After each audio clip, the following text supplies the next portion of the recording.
Section 6 is a very important section in this chapter. The quadratic formula is something that you can use to find the solutions to any quadratic equation, whether they are whole numbers or integer values or not. They could be irrational results. Your parabola could cross in between two lines, and you would just before this section you would just guess where the intersection point was, where they crossed the x-axis.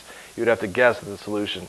But in this section we learn finally how to find the solutions, and they will be exact solutions, or maybe rounded solutions, but definitely better than just guessing between 1 and 2 or between -3 and -4 or something like that. Okay?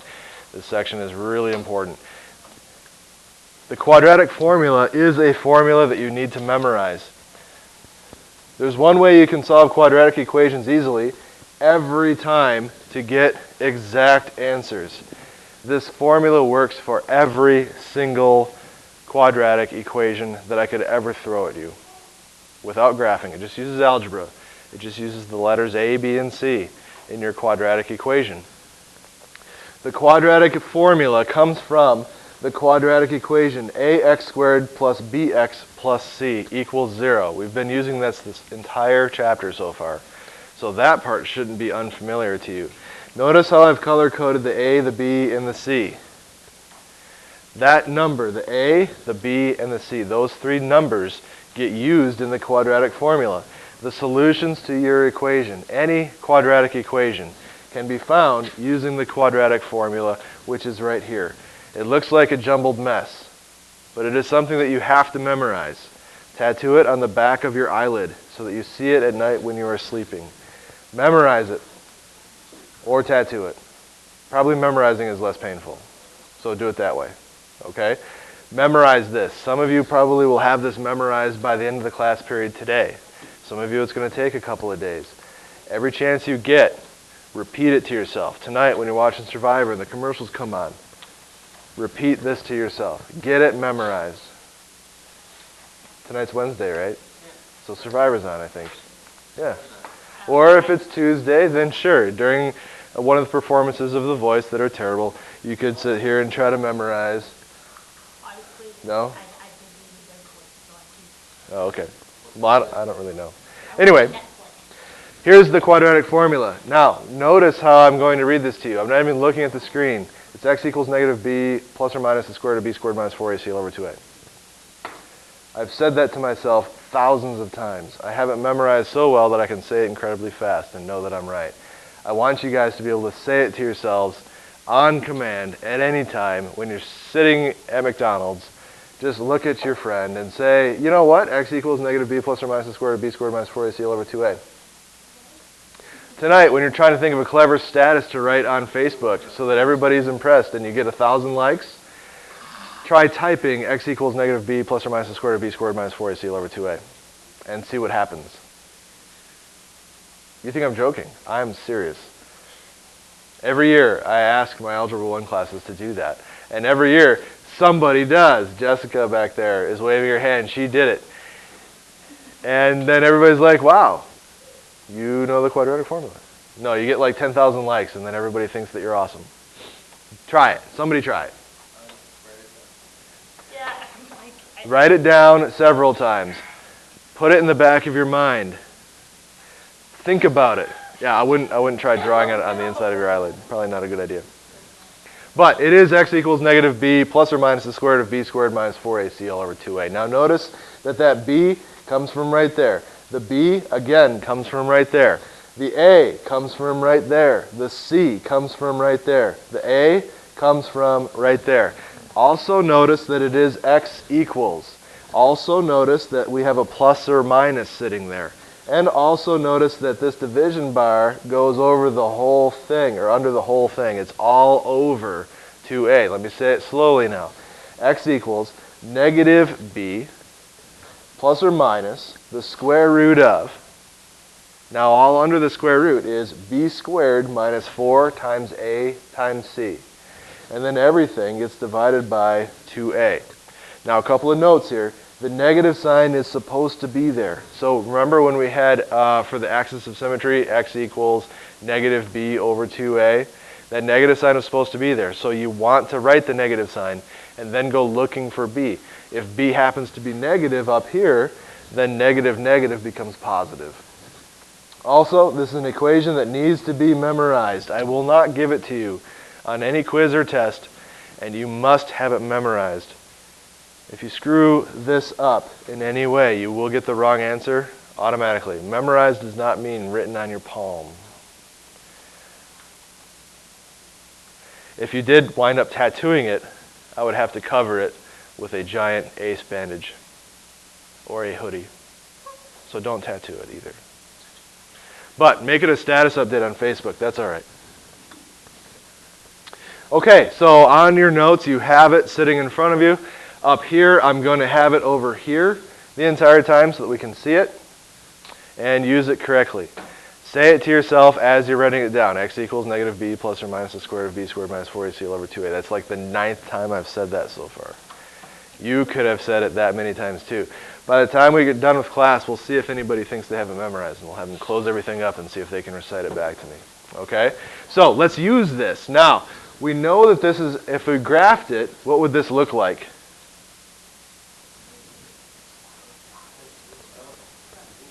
A parabola that opens up. It has a positive x squared term. So this parabola opens up, and it has a y-intercept where? At positive 20. We want to find where the parabola does what?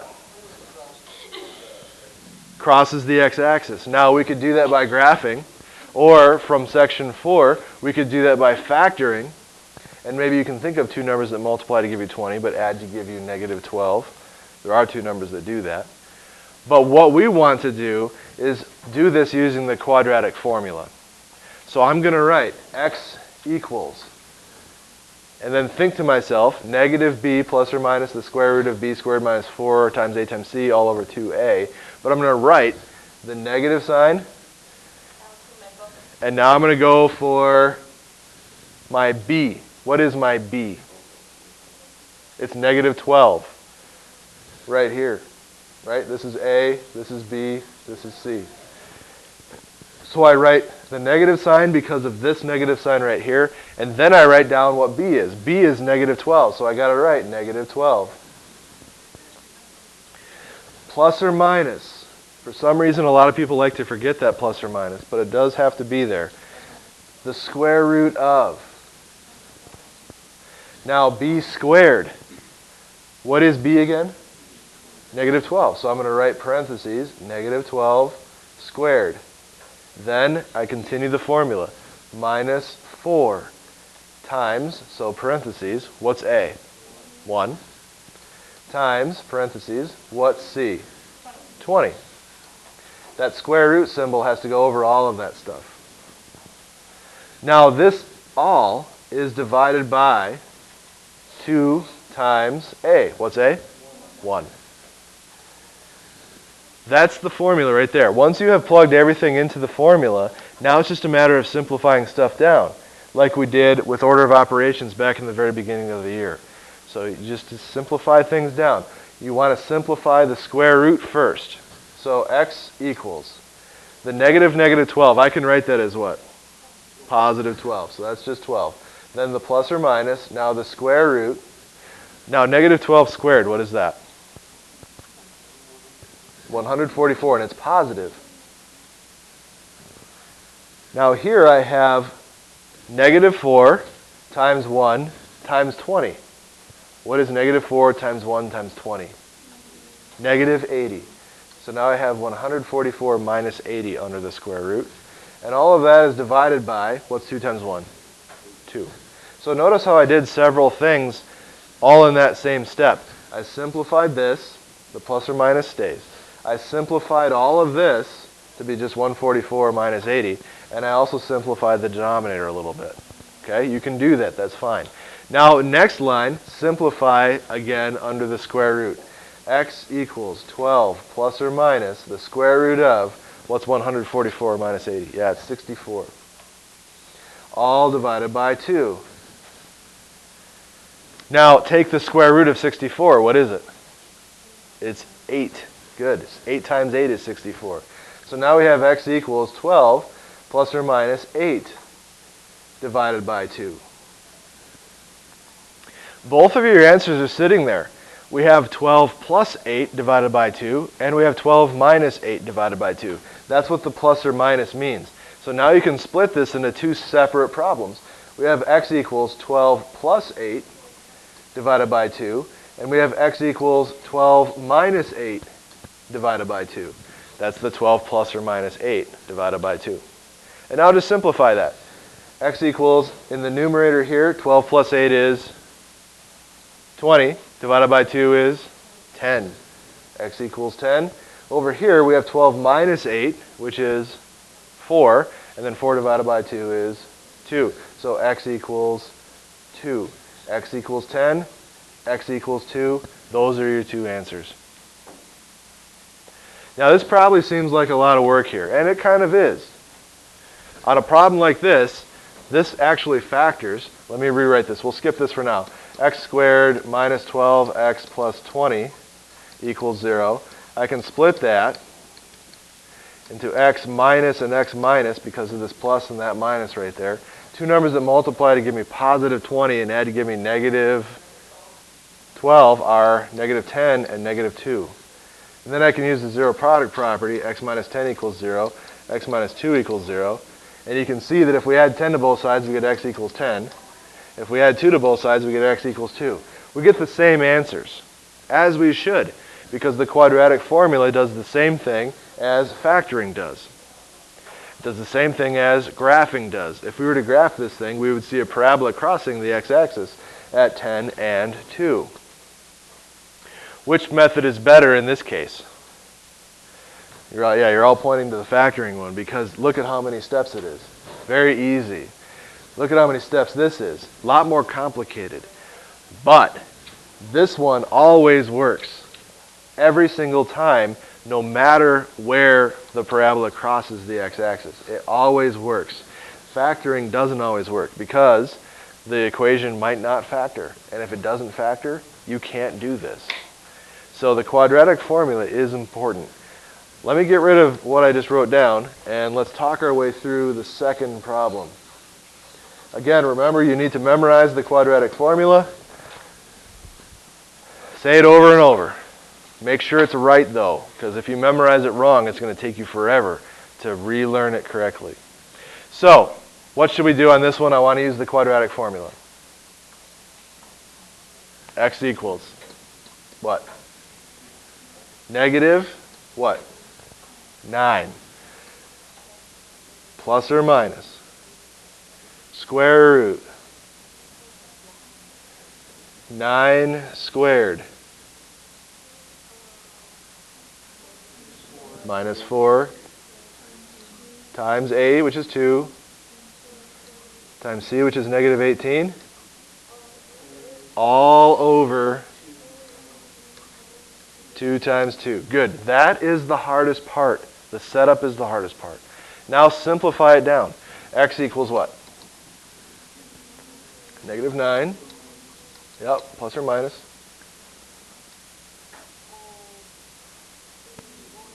What? What? Square root. Don't lose your square root symbol. And then it is 81.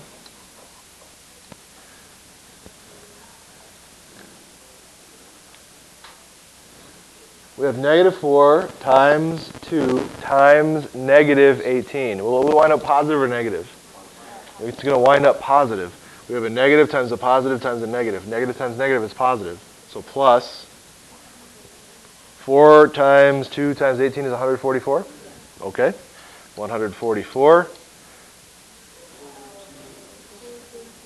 over 2 times 2 is 4. Okay, next line. X equals. Yep, square root 225 all over 4. Now what?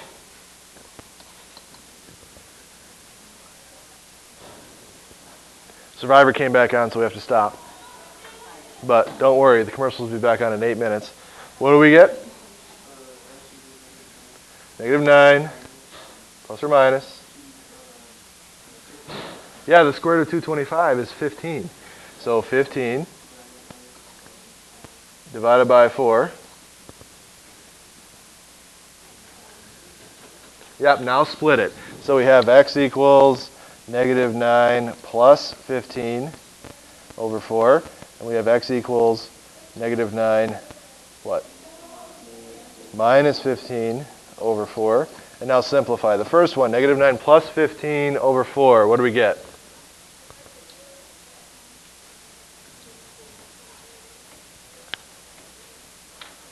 So 1.5, you get 3 halves. Just leave it as a fraction, 3 halves. -9 plus 15 is 6. 6 divided by 4 is 6/4. 6/4 reduces down to 3 halves. And what do we get for the second one?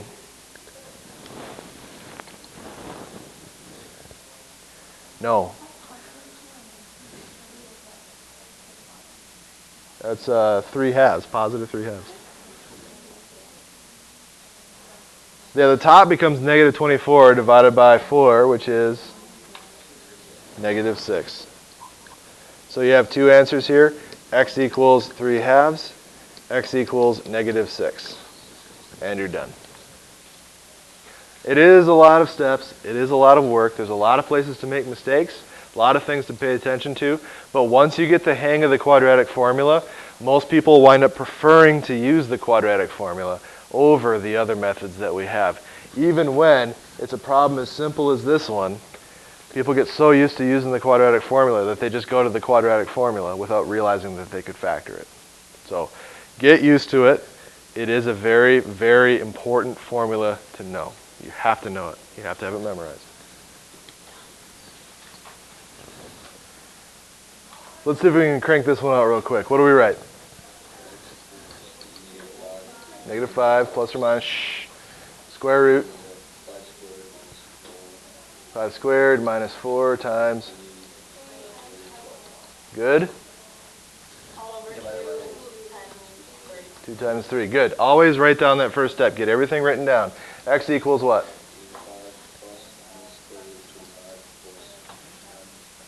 25 plus 144, because negative times negative is positive, over 6. Good. X equals? Square root of 169 over 6. And x equals? The square root of 169 is 13 exactly, over 6. So now we have, now you can do this in your head here. We have -5 plus 13, which is 8 over 6. 8 over 6 reduces down to 4/3. And we have x equals -5 minus 13, which is -18. -18 divided by 6 is -3. So we have 2 answers. X equals 4/3. X equals -3.